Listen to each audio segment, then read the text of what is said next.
Do you remember when you started your small business? It was no small feat. It took a lot of late nights, early mornings, and the occasional all-nighter. Bottom line, you've been insanely busy ever since. So why not make things a little easier? Our friends at FreshBooks have the solution. FreshBooks invoicing and accounting software is designed specifically for small business owners. It's simple, intuitive, and keeps you way more organized than a dusty shoebox filled with crumpled receipts. Create and send professional-looking invoices in 30 seconds and then get them paid 2 times faster with automated online payments. File expenses even quicker and keep them perfectly organized for tax time. And the best part? FreshBooks grows alongside your business, so you always have the tools you need when you need them without ever having to learn the ins and outs of accounting. Join the 24 million people who've used FreshBooks. Try it free for 30 days, no catch, and no credit card required. Go to freshbooks.com/mytaughtyou and enter My Taught You in the How Did You Hear About Us section to get started. Hey guys, this is Myleik. This is the My Taught You podcast. I am back for what might be my last podcast of the summer, of my summer refresher series. I wanted to put this series together to sort of force myself to come in and speak to you, but to also make sure that I refreshed myself this summer, recommitted to some things, and I definitely have. And so I have worked out for 8 weeks straight, which is crazy. So from the time I started until now, I have worked out every week. I have refreshed my routine. That was really important to me. And so today I'm here before I take off for a fall vacation instead of a summer vacation.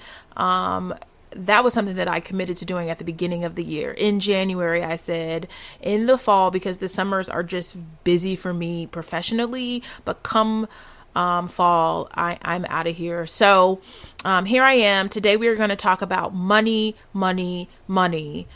This is always a popular topic, and I have admittedly spent a few weeks trying to figure out how I was going to tackle this, since there was such a wide range of questions about how one can go about refreshing. And I also couldn't get a good sense of what people's average income was. I may have to record another one of these based on the feedback I get, but we'll cross that bridge when we get there. I'm going to spend a lot of time today on the money mindset. We'll get into the tools. We'll get into some tips and tricks, some things that I have done and some things that you can do to give those coins a refresh this summer. Keep in mind, everybody's saying goodbye to the summer over this Labor Day weekend, but the summer is not actually over until September 23rd. So I want you to stretch this thing out, milk the summer, and I'm going to keep talking to you about such things. So first thing I want you to do is you have to get comfortable talking about money if you want to change or enhance your financial situation. I wasn't always comfortable talking about money because I was raised to be private about it, and most of us was. I'm having some black coffee this morning. I never really knew how much money we had or didn't have, but I knew that we could and couldn't get. I knew what we could and couldn't get at times. I felt the shame associated with not being able to do things because there was seemingly no money. And when you're a young person and you don't really understand finances, like income, where does the money come from, what's actually going out, what are the habits, all you feel is that shame when you can't go on the field trip, or when you can't get your Letterman jacket, or when you can't get a class ring and things like that. It's just seeing other people with these things that you felt like you deserved. I felt like I deserved a varsity jacket because I got a letter, but I just had the letter, no jacket, right? Today I'm a totally different person. I'm the friend that will ask you how much you paid for something, your rent, your mortgage, not because I'm trying to count your coins, but because I'm wanting to be sure that I'm not overspending on things I shouldn't be.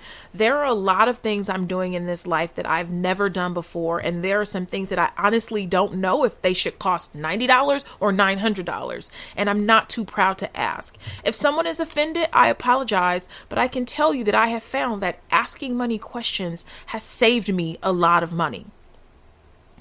This applies to people making more money as well.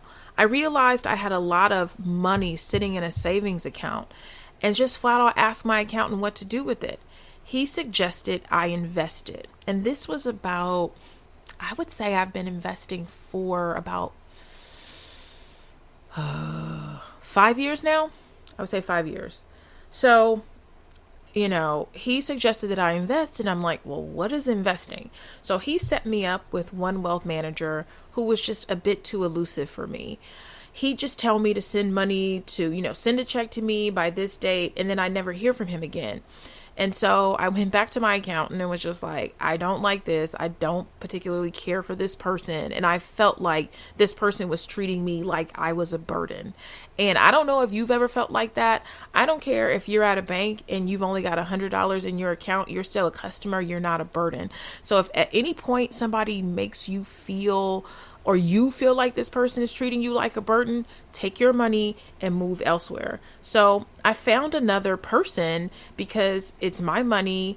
And if you don't feel like you should have to explain to someone how all of it works, then I'll find somebody who will. And they did. So now every time I go to my wealth management meetings, I take notes, and my wealth manager knows that I need a bit more hand holding, and I don't think I'm going to need it forever, but I definitely need it now. And I'm taking notes because I still don't always get it. Like, just this last time when I had an appointment with him, he was telling me about what kind of market we were in. And I had some questions about preparing for a recession. And so I do remember he was saying, I was like, what can somebody do to like prepare for a recession? And he was like, make sure that what you do is customer based. So that was just a little nugget that I took, that is, as long as you're doing something that is customer based, you're in the right direction. I don't think it makes you bulletproof, but then also making sure that you are working on those soft skills and becoming a person that has a lot to offer. Just recently I tweeted, so I pinned it. If you follow me on Twitter, I pinned this tweet about how to really buckle down on your attention to detail. I think being a person who can knock things out like that will absolutely help as well. So I need you to get your pen and paper out. If you're riding in your car, remember where we are. We're at the 6-minute mark. I have some summer homework for you. I want you to write a quick essay about your relationship with money. Go back as far as you can. What did you know about money as a kid? How have things changed over the years? What are you ashamed about when it comes to cash? What are you proud of? What do you need to unlearn? And that's really kind of been my approach to everything in life recently, is like, what do I need to unlearn, right? Because a lot of the stuff that we're doing was taught to us, and it's our job to unlearn some of these unhealthy habits. So Noah Lahava says, money doesn't need you. It can go find someone else to hang out with. If you don't want money, then keep talking about how awful you are with it, how stressful it is, how confusing it is. If you want money, then invite it over for coffee, embrace it, learn about it, talk about it. The more barriers you break down, the more financial success you will have. That is so good. That is so good. I'm going to say it one more time because you guys know how when I really, really like something, let's run that back. Money doesn't need you.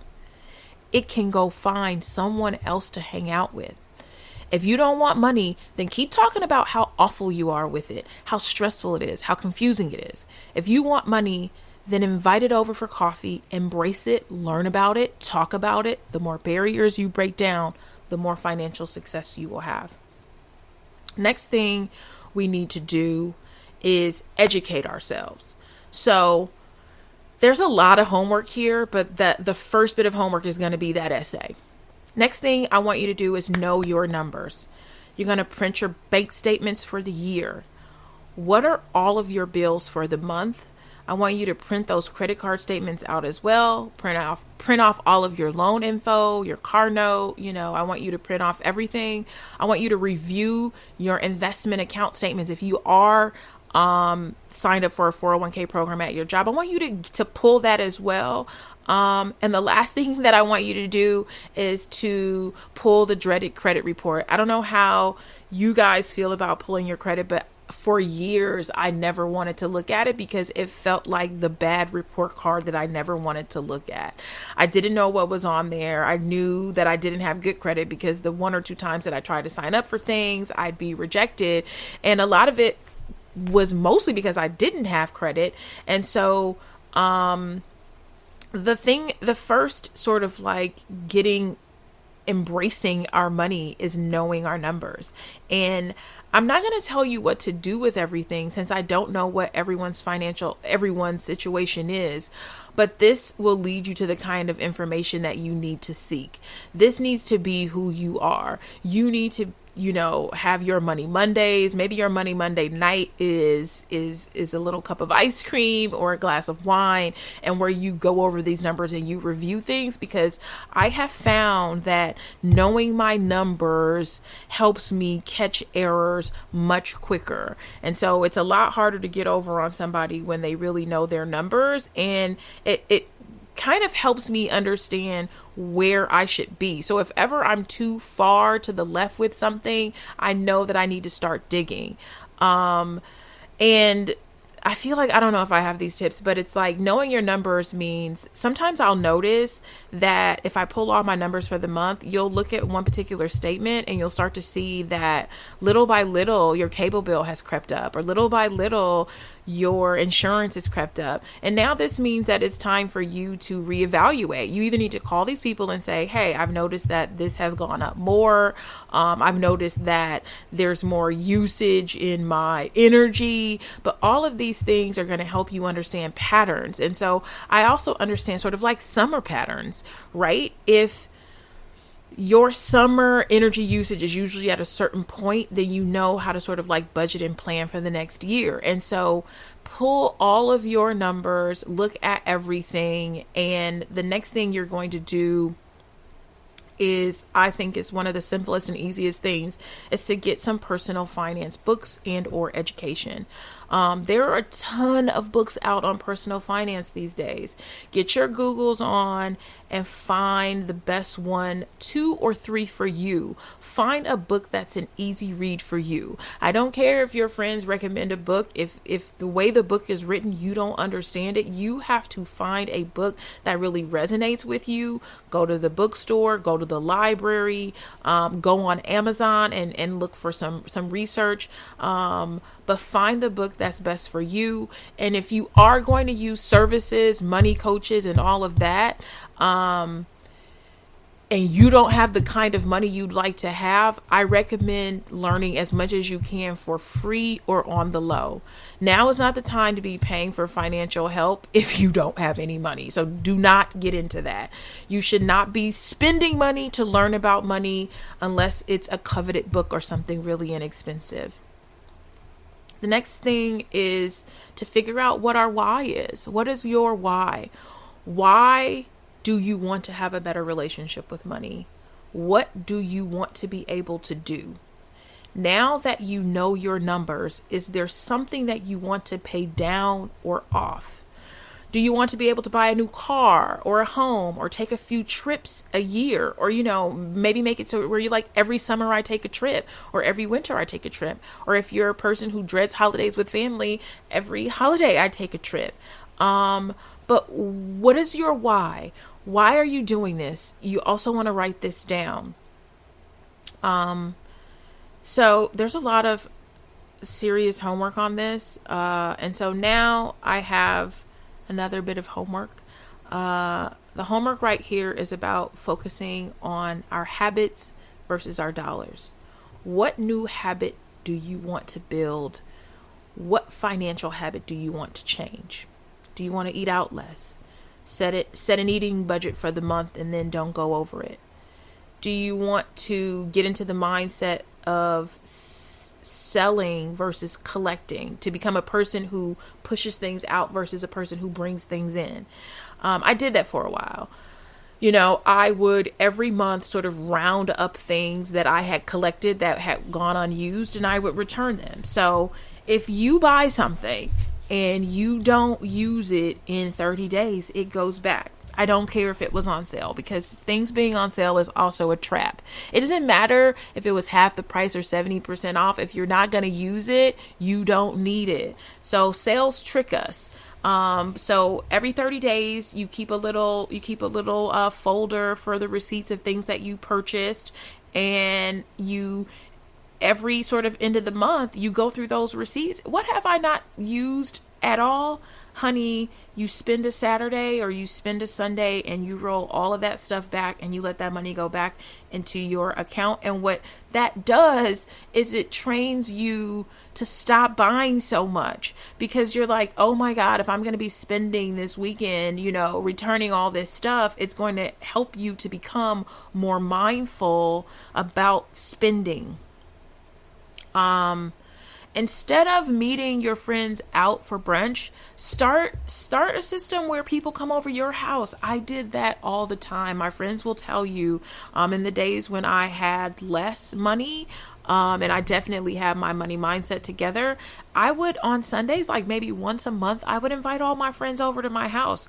I would probably spend about $20 or $30, starting, like I would make like a egg frittata that's so easy to make. Like it's just eggs and maybe like spinach or whatever. You can make some potatoes and onions. You can do a really inexpensive breakfast or brunch, and then what you do is everybody brings sort of like a bottle of bubbles, right? And so it's like, hey, bring a Prosecco, $9.99. Everybody just spends $10, and now you've got a party with friends. Somebody brings the OJ, or you provide the $2-3 orange juice. Everybody brings a bottle. That's $9, and that's gonna put a bookmarker in this, because I have a tip and trick that I am going to share a little bit later about this, but. It's about starting a Get Money Girl Gang. So, or whatever you want to call it, Get Money Girl Gang, Get Money Girl Group, Get Money Group, however you want to do it. But that is something that is one thing that you and the girl group can do. Something else that I started to do that really helped me years ago was to avoid convenience foods. They add up. If you're going through a drive-through, or you're running into a place that can prepare a meal for you in minutes, you are spending more money than you need to. So if you have to get things in your mind to always sort of like bring food. And I find that just bringing food in general helps. So, if you are... if you're going to be going out with friends and you keep some snacks in the car, that's super, that's going to cut down on how much you are buying, how much food you're buying. Packed snacks. I keep snacks in my trunk, mostly just for the baby, but it's just like, I always have a box of something in my trunk. But if you are out and you don't have anything, my recommendation would be to run into the grocery store, right? It's healthier and it saves, get an apple, get a 32-cent apple, grab a rotisserie chicken or a piece of rotisserie chicken.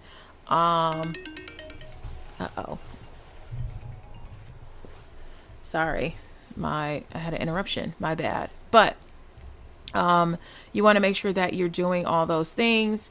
Something that I want to share that I recently started doing is start maintaining your things. Okay. I used to be the worst with this, and things would break completely and I'd have to replace them. And that is just a bad recipe for trying to save money. Maintain your larger appliances, maintain your car, maintain your carpet, your rugs, your furniture, getting them clean regularly. Pick times of years that you're going to maintain things, right? So in the summer, in the warmer months, get everything clean, because it can dry. And then instead of physical gifts, give people the gifts of your time or the gift of labor. If people have families, people have businesses, people have reasons or ways for you to help them, start printing out cute little gift certificates, or go on Canva, or Adobe Spark and make a cute little e-card, or something that says, I'm going to give you the gift of like grocery shopping for you. This is going to save you on gifts. And this is really thoughtful. And a lot of times, you're trying to figure out what you can do for people because you want to give them gifts because they give you gifts, but giving people the gift of time or labor in a lot of ways is priceless. So I have a couple of tools that I personally want to recommend, only because I've tried them. There's only one that I haven't tried, but I've heard a lot about it. Tools that I think can be helpful: Mint.com. Mint.com is an online budgeting website. Who needs this? Anyone who wants to track their financial life. You can track your bills. The bill part is kind of like not that great, but you can still do it. Keeps up with your credit score and budgets all in one place. I really like it for transactions and sort of like keeping up with my transactions. Another website that I like for budgeting is youneedabudget.com. This is for overspenders, people who need a little extra help keeping track of their money. It's a little bit more hands-on and in-depth than Mint, and their goal is to get you to track every penny and to stay on top of your finances regularly.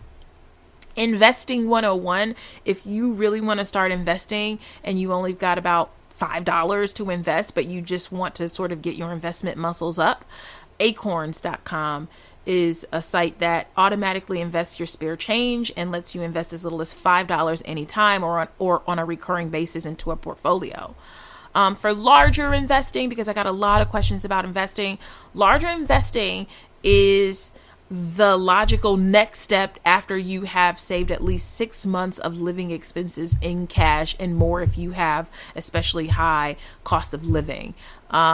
This is also after you have maxed out your 401k contributions. And this is because we're talking 401k contributions are going to be tax free.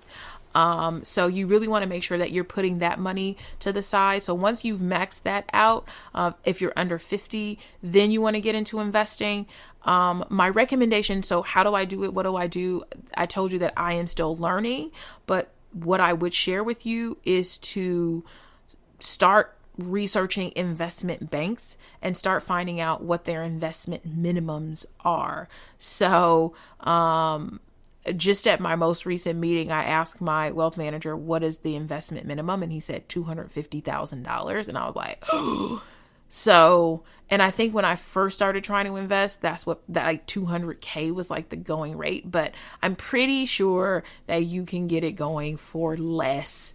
You just have to do some research and find some people that will do it. But I know the big banks, but spend some time doing some larger investing, spend some time doing some research around larger investing. And I would just say, like, once you have all of that saved and maybe you have another 5 or 10K, then do that. But if you are like, you don't have 5,000 or 10,000 extra dollars, I would really start, making sure that you got that rainy day cash, that 6 months, that 401k maxed out, stuff like that.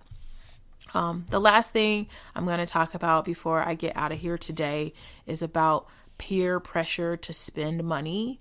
I know that motivates a lot of us. I was just on my Instagram live and someone was saying, like, what do you do when you feel this pressure to keep your hair done and your nails done so that you can always be attractive to, say, a man or a woman? And, I think that is a really good question, and we have to decide, what type of person we want to be with, right? Because if I'm doing all of this stuff to attract someone, I'm going to have to do that throughout the duration of our relationship. And so that is probably not even the type of person that I want to attract. And so you have to find ways to either do your hair yourself, find inexpensive ways to keep yourself feeling beautiful, and then basically just doing your own nails, taking the time and making the time to do those things. And a lot of us just aren't doing that. And so earlier I was talking about like, don't spend money on convenient food. But sometimes when you're really trying to stack your coins, it's like the conveniences really go out of the window. And that's a lot of what you're paying for, is you're paying for convenience, right? You're paying for someone else to do your hair and not you. You're paying for someone else to do your nails and not you. And so it's like letting go of some of those conveniences. So if you go out with friends and, it's like, hey, my friends are going to want to do rounds of shots and it's going to all be our turn, or we're going to go out to brunch. And, I say to only carry cash in these situations.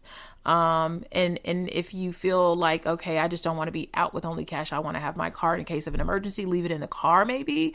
But, only carry cash so that, you're just like, you can just be upfront and say, hey guys, I only got $50 cash on me. So that's where I'm going to be at with everything today. And that's not saying like you don't deserve another round of shots. I'm just saying that this is what I'm spending today. Another peer pressure thing that you may feel is if you go shopping with a friend or friends that they may be doing better than you, or it appears that they're doing better than you, because sometimes people just spend more money. And I would also carry cash in those situations. If you're out with friends and they buy $500 shoes or $300 shoes, $200 shoes, and that's just really out of your budget, you just bring the cash and it's just like, girl, I got $80 on me. And so that's all I'm going to be spending today. And there are a lot of situations that I still sort of do that. I set a budget for the day. This is all I'm going to be spending. And I feel nothing when people are spending all this money, on things that I just don't need. Like, I rarely, unless it's being gifted to me or I'm using my Amex points, you'll rarely catch me in like a hotel suite. Every now and then I will get one now that I've had Noah, but I'm just like, if the hotel's nice and the room's nice, that's enough.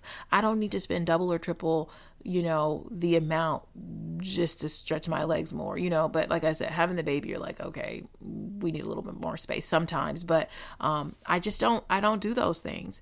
Another thing that I was saying about the peer pressure is start a new circle of Get Money girls. Find the friends that want to save and be thrifty and make plans to talk finances every other weekend with them.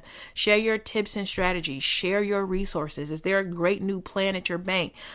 Do you have a good relationship with the people at your bank? All of that. Share these things so that you and your friends can get good with your money, and that you're hanging around people who aren't feeling that peer pressure. It's like, hey girl, I got my hair braided for $90. Really? Who braided your hair for $90? This is the type of girl gang you need and the type of people you want to be around. And the final words that I'm going to leave you with is a lot of the pressure that we feel is internal. We may have friends with money, so we're projecting our issues onto them. Don't do that, And if you are the friend that has more money, don't put pressure on other people to spend, right? If they don't have it, they don't have it. So that's all I got for you today. Hit me up on my Instagram. I'm at MyLeak. I'm at MyLeak on Twitter. I love chatting. Tweet me if you had some tips. If anything really resonated with you, tag me on your Instagram stories. If there's anything any homework that you're going to get started with, I'd love to hear from you. You guys have a good rest of the Labor Day weekend. Bye.